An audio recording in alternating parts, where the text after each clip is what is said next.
So a TikToker enhanced the audio of the 911 call, and me and Gabby thinks this needs to have a closer look because it could show that Mica was brought to the park where she was found against her will, and other people were involved. So I'm Joseph Morris, and I'm joined here by my beautiful, stunning, and brave co-host, Miss Gabby. So if you want to hang out with me and Gabby and discuss some true crime, don't forget to like, comment, subscribe, and ring the bell.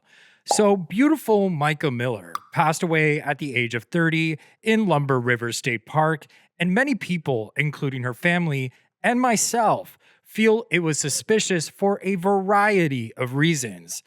Namely, because leading up to her passing, she filed for a restraining order against her estranged husband, Pastor John Paul J.P. Miller, 44, who had a troubling history with her, including allegations of grooming her at Solid Rock Church when he was 14 years her senior, putting razors in her tires, putting his paws on her, and using tracking devices on her car, among a laundry list of other terrible things that will require a completely new video. I'm going to be too long to get into on this one. But JP's alibi at the time of Mica's passing was that he was with a woman whom many people think is his current girlfriend, Susie Skinner, whom he was allegedly seen during the time him and Mica were married. So infidelity runs rampant, apparently, in both of his marriages,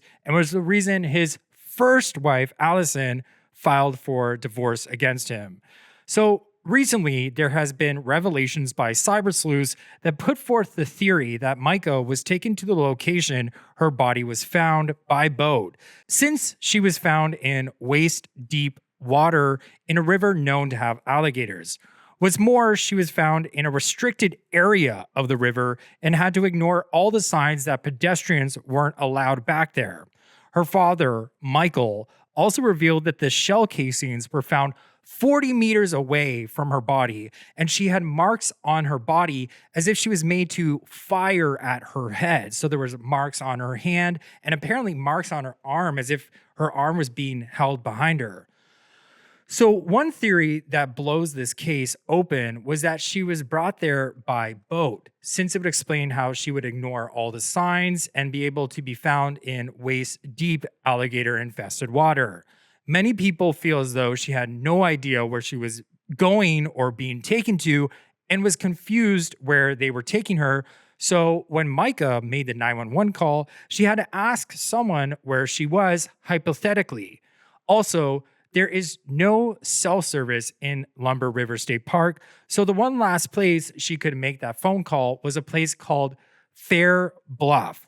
Again, she had no idea where she was, according to the theory, and she had to ask someone on the boat where she was. So a TikToker tested that theory that someone told her where she was, since many users think they can hear a faint voice in the background. And this video really solidified this theory for me. And I want to know, what do you guys think? Do you guys hear the voice? This video is from Nat Cash Radio on TikTok, to whom I've linked in the description below. So you can check her out and give her a follow. And I really appreciate her for sharing this video, because it does really sound like someone is instructing her to say Fair Bluff. Hi, it's me. I said I was never going to make another video on this, but then again, I took my ex back 17 times, and here we are. So we're talking about the 911 call with Mica Miller. Definitely heard Fair Bluff, very soft and quick in the background, a little bit before Mica says it. Okay, I talk on country music radio. I was just playing around with this because I like true crime. So here's the 911 call. I don't hear it, but then again, I have talked on the radio for 20 years, and I've worn headphones for a very long time. So I'm going to use the headphones for this, and then I will turn it up for you guys here. This is... Where's the park located at? In Fair Bluff. Okay, I'm going to turn it up for you because I don't hear anyone in the background at all. Actually, we'll put it in mono. Let's do that. So let's put it in mono.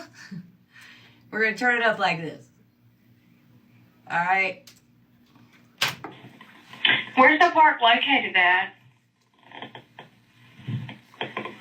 In Fair Bluff. I think I just heard it. Hold on. What?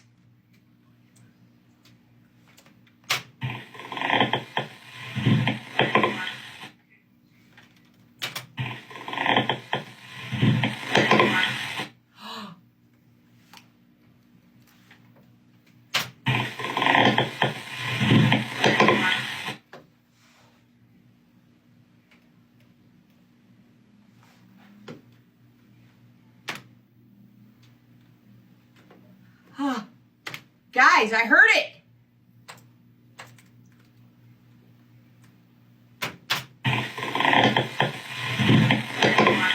Right there. Right there.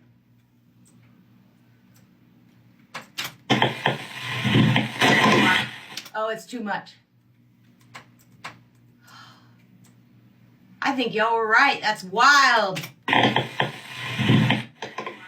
In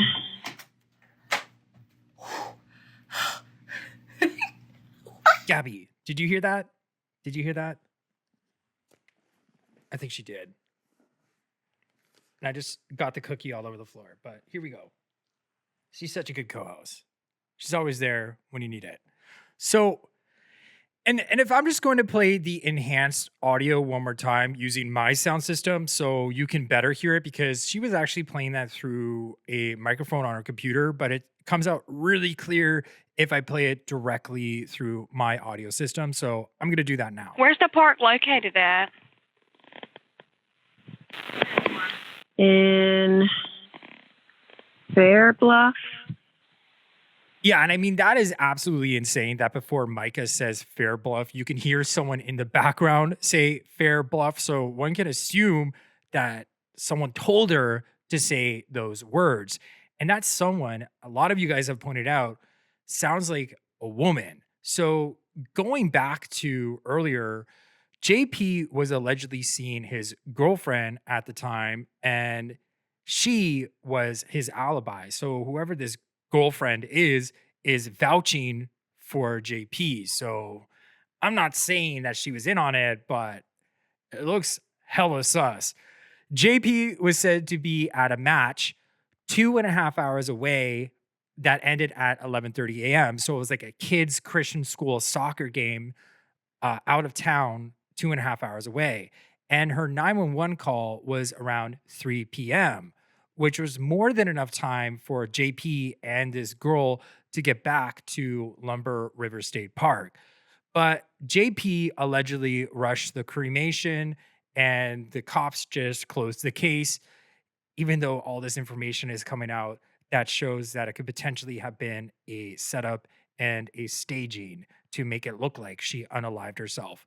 Also, it's interesting that she made the call in Fair Bluff, since the last place she was seen at was at 41 Grocery and Grill at 1:27 p.m., which is located at 41 SC 41 Mullins, SC, or South Carolina, according to the Robson County Sheriff's Office. So there was no other sightings of her after that, no highway cameras, nothing, after she visited this grocery store, 41 Grocery and Grill, at the bottom of the screen.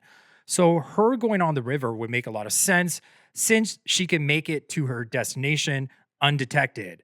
The river theory also makes sense because the route from the grocery store to the park does not pass through Fair Bluff. You can see Fair Bluff on the right-hand side, right about here. And both routes do not pass through that small town. She would have had to make a detour to get there, which doesn't make any sense.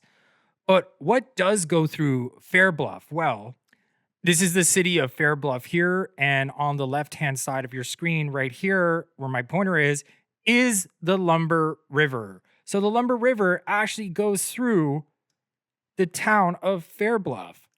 And what's even crazier is that if you go down here, the part where I outlined, right on the border of North Carolina and South Carolina, attached to the Lumber River, is JP's lawyer's house, Tom Winslow. So Tom Winslow, just below Fair Bluff, as well as Lumber River State Park, owns 200 acres that backs up onto a creek that leads down to where Mica's body was found. So it's interesting because Myrtle Beach News said that Tom asked Nina, his property manager, on May 13th, which is about 2.5 weeks since Mica's body was found, and all of this information was hitting the fan. Everybody was looking closer at JP and Tom Winslow. Well, on May 13th, he started cleaning up there as it was overgrown, according to this news site. So it is kind of weird that, he just all of a sudden started cleaning his property up after people started finding this stuff out. Things that make you go, right?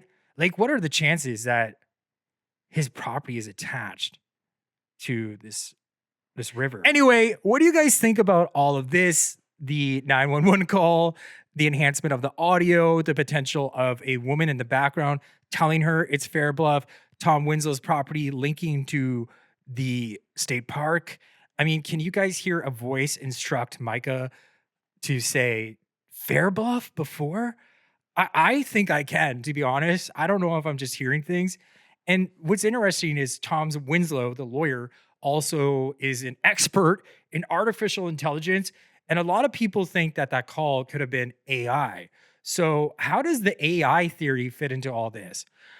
I don't know. This case, I really wish they didn't cremate the body so much early. I think there needs to be a law, Mica's law, to prevent estranged husbands from being able to do that, because you never know like what the toxicology could say. So like, comment, and share, because your engagement helps me continue making these videos. So please make sure you subscribe by hitting my face right above Gabby's. And she's so cute. I don't want to say goodbye. Let's roll the outro. Bye.